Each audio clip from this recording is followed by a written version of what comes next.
পৃথিবীর সব কথা মিথ্যায় রূপান্তরিত হলেও মহাগ্রন্থ আল কোরআনের যে কথা সেটি কিন্তু চিরন্তন সত্য কথা, যে কথাগুলির একটি কথাও মিথ্যা নয়।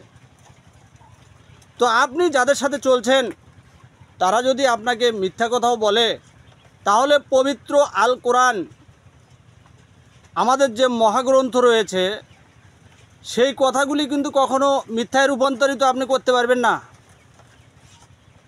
এজন্য বলছি, মানুষ আপনার সঙ্গে যা কিছুই করুক না কেন, মহাগ্রন্থ আল কোরআন যেটি বলছে সেটি হচ্ছে যে ফামাইয়মাল মিসকলা জাররতি খয়রইয়ের ওয়ামাইয়মাল মিসকলা জাররতি শারইয়ের।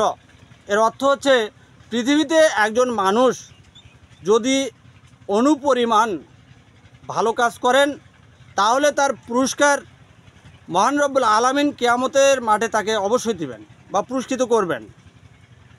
পক্ষান্তরে একজন মানুষ যদি অনুপরিমাণ খারাপ কাজ করেন তার ফলাফলও কিন্তু তাকে অবশ্যই সেই জায়গাতে নিতে হবে। অতএব ভুলে যাবেন না বন্ধুগণ, এহকালে কাল না, আরও কাল রয়েছে। এই কাল নিয়ে যাবে কিন্তু সেই কালের কাছে, বুঝতে হবে। তো ঠিক আছে বন্ধুরা, আমরা পৃথিবীতে যা কিছু করব চিন্তা ভাবনা করেই করব।